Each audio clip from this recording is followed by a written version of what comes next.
Hey guys, I thought I would get ready with you today. This is a real look that I did featuring the new Victoria Beckham Beauty Satin Kajal Jewel Liner. I'm prepping my lips with the Charlotte Tilbury Lip Oil, and then I'm shopping my stash for the Dior Backstage Foundation in 2 Warm Olive and the Charlotte Tilbury Hollywood Flawless Filter in shade 4. This is a classic combo for me, and I'm pouncing everything in with a nude beauty blender. For me, this is a combo that I know will last all day long, but will also still look really skin-like and radiant without breaking up or getting oily throughout the day. Then I'm going in with the new Make Beauty concealer. I'm using the shade 4 Warm here. This is a super skin-like concealer. It's light to medium coverage. I would not say it's buildable to a full coverage, but it's a great everyday concealer because it's super lightweight. It's actually kind of serum-like in texture. It doesn't crack or break up or sink into fine lines throughout the day on me. Then I'm spot concealing with the NARS Soft Matte Complete Concealer in the shade Custard. This is a classic and it's so great for spot concealing.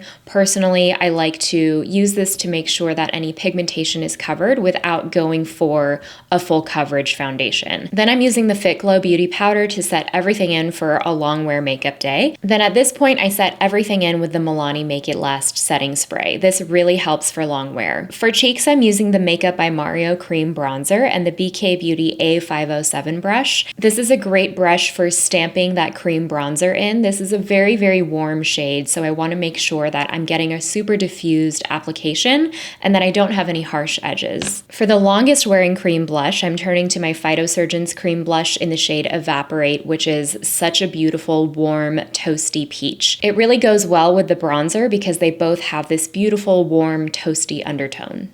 For eyes, I'm using the Make Beauty bronzer in the shade Dune and a fluffy brush. This is the BK Beauty A503, and I'm just going to contour and give the eyes a little bit of shape. Lately, I've been really into bringing a mid-tone matte crease shade closer to the bridge of the nose. I find that it gives the face a bit of definition. For a one-and-done eyeshadow, I'm taking the Charlotte Tilbury Cream Shadow in Exaggerize with the BK Beauty A501, and I'm just sweeping that all over the eyes. This is such an easy eyeshadow to blend out. It's perfect for every day because it has this warm peachy base, but it also has a bit of sheen. One more layer of the Milani setting spray before I go in with the rest of my eye products. Pause for coffee. And then I'm taking my new Victoria Beckham Beauty Satin Kajal Jewel Liner in the shade Sequin Green. This is the most beautiful khaki green with flecks of gold. You know I love this eyeliner formula. It's so creamy and easy to blend, and I just take a little angled brush to clean up the edges and perfect the shape of the wing. In my September favorites video, I talked about how I've been liking an extended wing that goes a little bit more horizontal rather than angled up. I think it's just a little bit more flattering for my eye shape. I'm giving my lashes a good curl with my Shuamura lash curler, and then I'm going in with my Dr. Mascara Fixer from Etude House. This is a great